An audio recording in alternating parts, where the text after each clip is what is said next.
Welcome back to another episode of logisticsales.com, where today we'll be discussing defining your value. So stick around and we'll get started.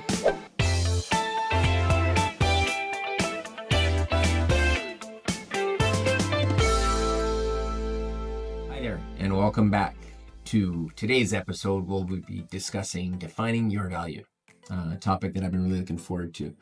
My name is Dean, and with me, as always, are my co-hosts, Damon. Hello. And Gail. Hi. So we've created your ideal client profile. Now it's time to figure out how you can use your strengths to close more deals. It's not only getting you the chance to differentiate yourself from your competitors, but it's going to demonstrate your ability to meet and exceed your client expectations, which at the end of the day is our overall goal. And there's a lot that goes into defining your value, but this is the part where we're really going to dive into you as a person and figuring out what makes you stand out above the rest. So let's get right into it and let's dive right into the worksheet for today. So if everyone can go ahead and open that up and follow along as we head through it. This is going to be the time where we get to figure out what makes you tick and what's going to make you the deciding factor when working with your prospects and really making the difference. So let's get right into question number 1. Perfect. So question number 1, what is your value proposition for your product or service? And right from the start, this should be something you should have memorized and down cold. So when somebody asks you the question, whether it's a service or a product, you know exactly what you're going to say. And still need to be able to tailor it depending on the needs of your specific clients. Sometimes they may change a little bit, but really it's going to give them the deciding factor of why they want to choose you over somebody else. And we talked about last episode on testimonials also. So you want to highlight your reliability and some of the benefits that others have gained by using your product or service. And you'll find that this, what is your value proposition is really, people talk about in sales, your script or like, what do you say when you pick up that phone?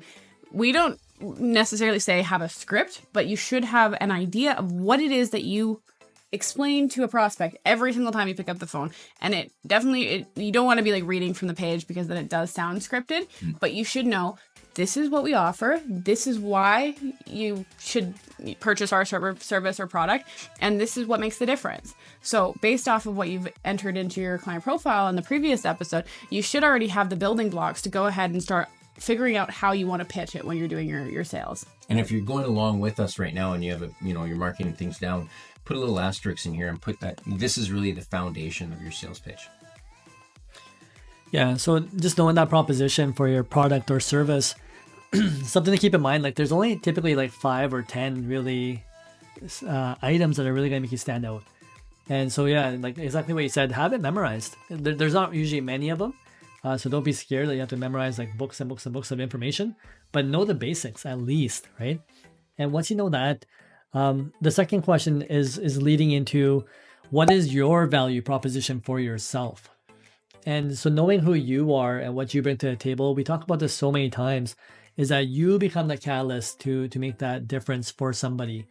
And if you know who you are as an individual and what you bring to the table, you're also going to accelerate that sales process.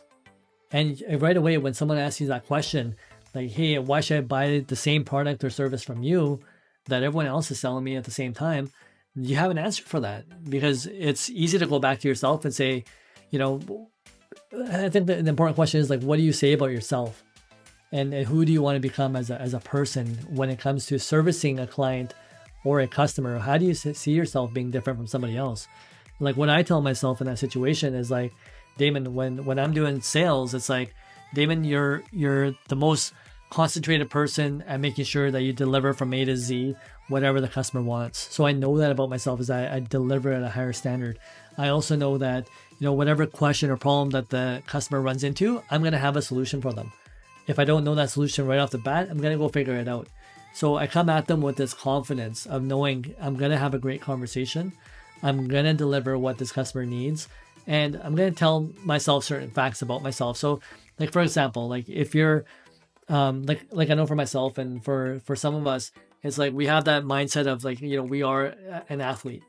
And so what does the athlete do? They endure the tough stuff. They're willing to go through anything and be competitive to accelerate over their competition. You're going to follow a certain discipline. Maybe it's what you're eating, maybe it's how you're exercising, but there's certain things you're going to say about yourself that's going to elevate you to a certain level. So same thing goes for sales.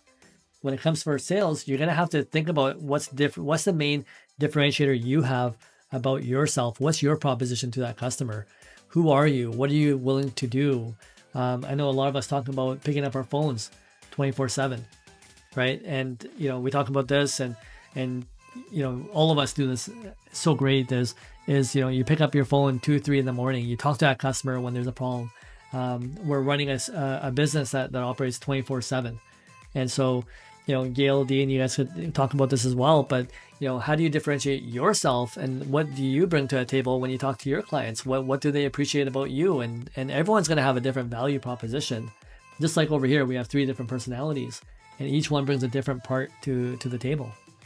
Yeah, I think it really comes down to like, what do you see value in as like an individual? And typically, the prospects that align with your customer profile are going to have similar values as well. Like for myself, I like when people put in like the little touches, like when somebody wishes me like a happy birthday or sends me a message out of the blue, just checking in. Those are like the things that I'm always like, oh, that's so nice. And I really like it. Gives me the feel goods.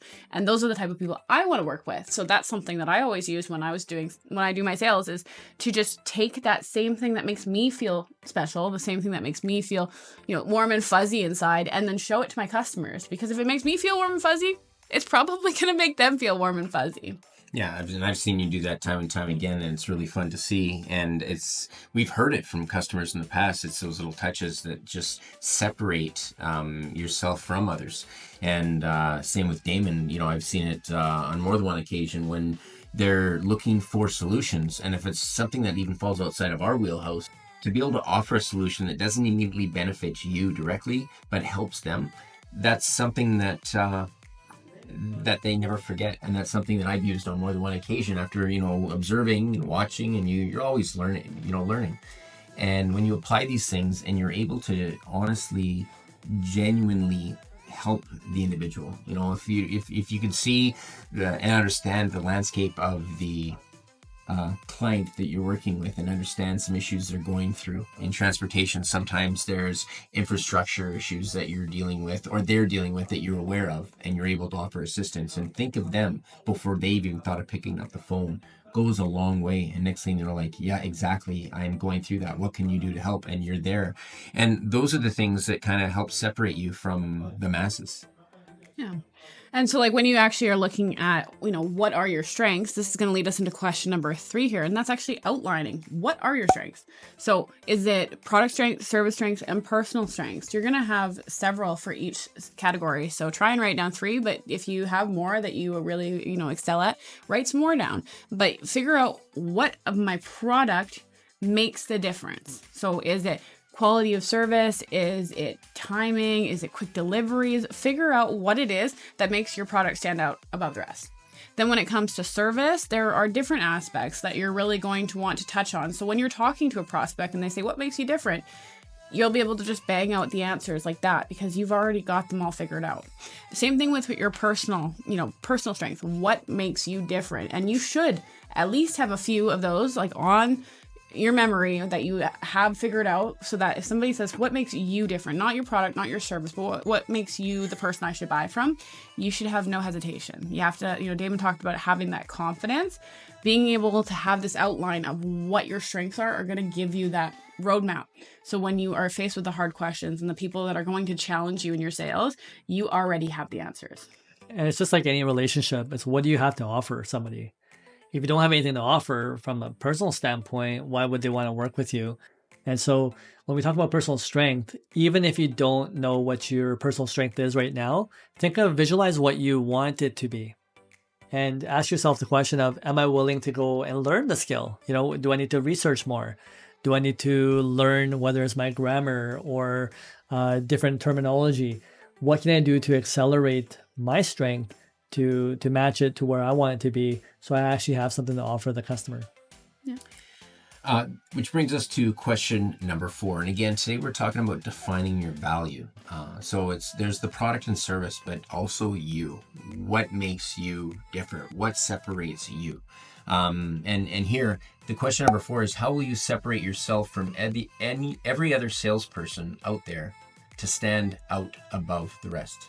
So obviously, understanding and prioritizing your customers' goals and their pain points is crucial to address their needs, and also being able to customize your approach to demonstrate that you're truly invested in your customer success is crucial. But really defining your value to them, and again, if it's something you're not even aware of what you want that to be, but where you would like it to be, visualize who do you want to be and how can I become that to better serve my clients, my consumers.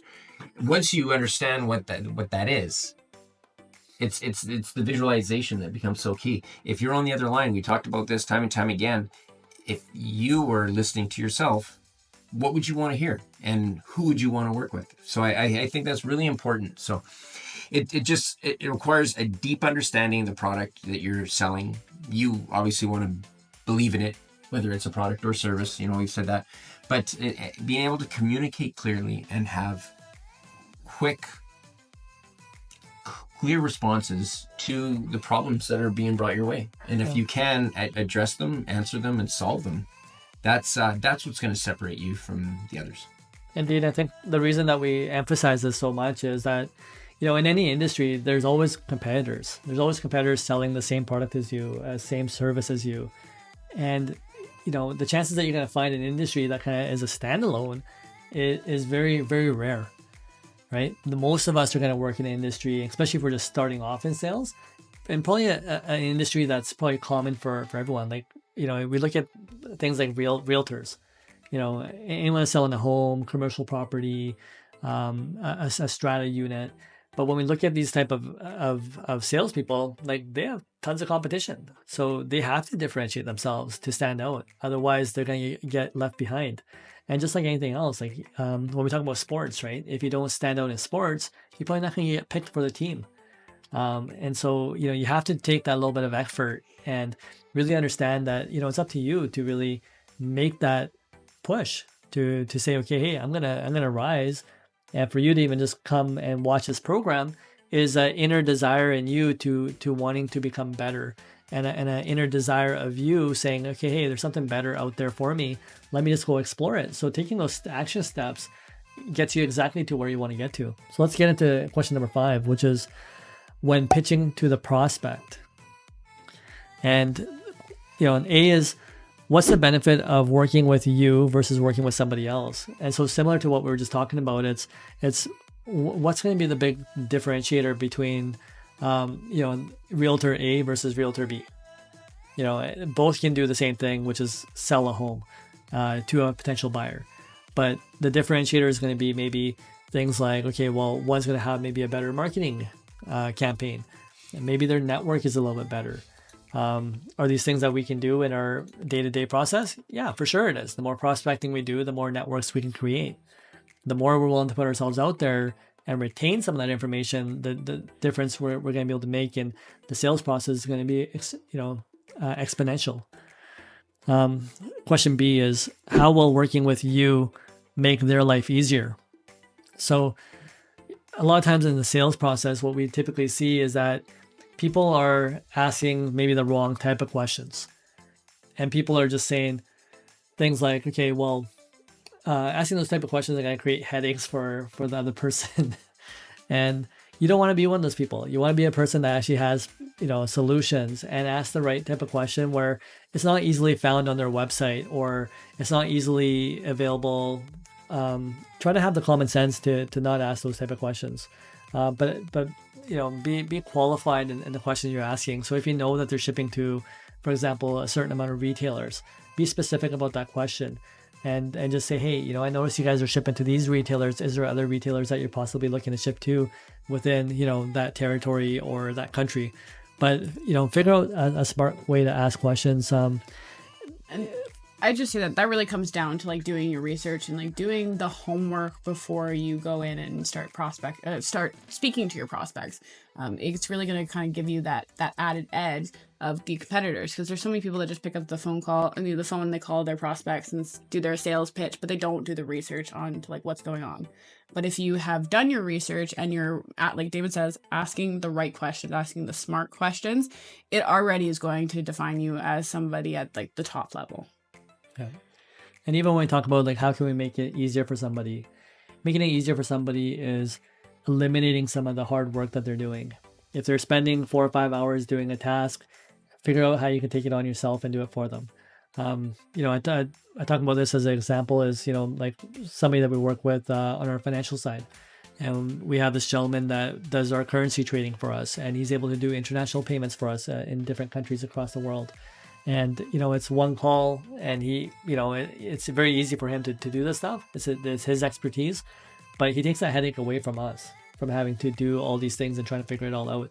And that's what we want to do, is we want to put ourselves in a position where we have those solutions for somebody else, or we build a skill set or information set that we could offer somebody that is not easily attainable. So, anyone can do this by just spending a couple hours of learning something. What can we learn that it may take somebody else, a lot of time where they don't want to research something, and you can just give them that answer. But we can make things quicker for them, quicker response times, right? Compared to our competitors, how can we make that easy for them? If they're talking to some other company looking for a rate quotation, maybe we could deliver it a little bit quicker than the other company can. Maybe when it comes to their paperwork, maybe we process our paperwork a lot quicker or efficiently. But there's a lot of ways that we could ease that pain process for somebody else and eliminate, whether it's paperwork, whether it's headaches, whether it's inquiries, by just providing that information for them. Question number 3, or C, is what do you want the customer to know about you specifically, and why? And so when I talk about this question, it's more about the intent you want to leave your customer with. What do you want them to know about you specifically after the conversation is done? And so typically when I go into a situation with a client, I always want to leave with them a memory of them knowing that I was good to them, how I made them feel. For me, that's important, because I want them to know that, okay, this guy wasn't in it for himself. The last thing I want someone to feel is like I was in that sales conversation just to take their business and I was all about the dollars. But, so for me, it's very important that I listen to that client and I try to understand what they want and what they need. And if they tell me now is not the best time for a sale, I'm not going to sit there and push the sale on them. I'll wait for a better time. So I'm listening to that client. I want them to feel that, because I want to build a long-term relationship, not a transactional one. And for me, building a long-term relationship doesn't matter to me if it takes a little bit longer, but I'm willing to wait that time to build it for the long term. And typically in the businesses that we do run, right, we have, long-lasting relationships that are 10 years plus. And the reason is because we took the time to build them in the beginning and to do it the right way. And we become an added value to that company or that business to provide that long-term relationship for. Yeah. It's going to lead us right into question number 6, which is how will you go above and beyond to ensure a wow experience for your prospects? And I'm not talking about the customers that you've already landed. We're talking about from the very beginning. How are you going to differentiate yourself from that first contact point, whether it's a first email or a first phone call? And there are so many ways to do that. So this is your section to go through and actually start strategizing based off of all your strengths and the value that you offer. But there's so many ways to do that, whether it's just like a friendly video message or stopping by with some treats at Christmas time. It really is endless on the ways that you can show up for your prospects, to be there, to be that face that they're always going to remember because you wowed them. And that's really what it comes down to. It's like, are you providing 5-star service, or are you going above the 5-star service and providing 7-star, 8-star, 10 stars? Really look at it and say, how can I provide not 5-star, but 10-star service? Right on. Yeah. And that's, of course, once you get the opportunity, which brings us to number 7. And that's when a prospect gives you an opportunity to showcase yourself and your product or service. What will you do to ensure your promise of service is upheld? So we see examples. There's response times, knowledge and expertise, honoring commitments, pricing, and everything else. That's why the whole visualization process is really important. We talked about seeing the process all the way through. And it even will help if you write some of these steps down. But you want to ensure you uphold your promises of service throughout the entire process. And one thing that I cannot stress enough is you want to honor your commitments. If it's a promise of delivery or service levels, these have to and will demonstrate your integrity. And when you're capable of being able to be prepared and you're meticulous in your planning, and there's situations that come up when you're able to adjust and overcome these challenges for your customer, that's where you're going to build those strong relationships. Yeah, so essentially you want to build yourself as an asset to the company that you're potentially pitching to, or the consumer that you're potentially pitching to. Become so valuable that they want to work with you. And I think that's what we want to create here for our sales reps and for you, is to say, how can I become such an integral part of that piece of the puzzle for that client that, anytime that they come to me, I always have something to offer them and to give them, and which is just of myself, right? So how do we do that? We do that by, again, retaining the knowledge, researching, always being up to date with our industry, having information to share all the time. If we're up to date with our industry trends, then we're always going to have, something to say, something to offer, and something new for someone to listen to, not the same thing over and over and over again. And so, again, if you hear the same recording over and over again, you're probably going to want to find a new recording, or you want to listen to the latest song, right? You don't want to hear it over and over again.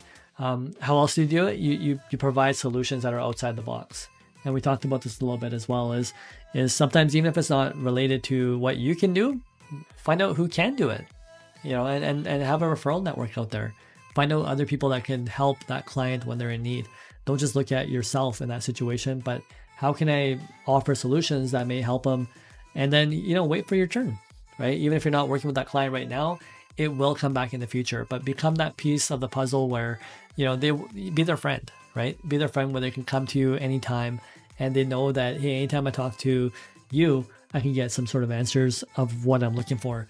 And we talk about become attractive to that client. Sometimes your attractiveness even comes from your network or the people that you associate with. And so, again, you're building a network as you're doing sales. You're learning about so many different people. And if you learn about so many different people, that essentially becomes your network. And you can refer that network any single time that you talk to somebody else and say, okay, well, hey, again, I'm not doing this, but here's someone that can. And every time, if you're known as that person that's always got that solution, or always has that friend that can offer a solution, you become that catalyst in their relationship there. Yeah. Now that you have an understanding of what your value is, it's really just important to hold yourself to that higher level of integrity and, carry yourself with pride. And, you have put in the work and you're ready to actually start making some calls and to, making those relationships with your prospects, and you have value. So now that you actually have figured out exactly how to portray that to a customer so that they can see it, it's really time that you get going and really start to work your way through the sales process. Right. And as you can see, the way we're going through all of this and through the process of helping you through your sales journey, we're coming from a relational point of view. We're not really, we're not talking about transactional sales relationships and sales. It's really coming from a place of service and wanting to be there for your customers or your client. So as you can see, there's a lot that goes into your sales journey, and we're going to be with you every step of the way. This concludes our lessons on crafting the client profile, but we will likely have other points worth mentioning throughout the journey. But in our next session, we're going to start exploring navigating job opportunities, and we're going to be looking into topics such as assessing your skills and interests, researching opportunities, and tailoring your applications. So stay tuned, and we will talk to you soon. Until then, take care.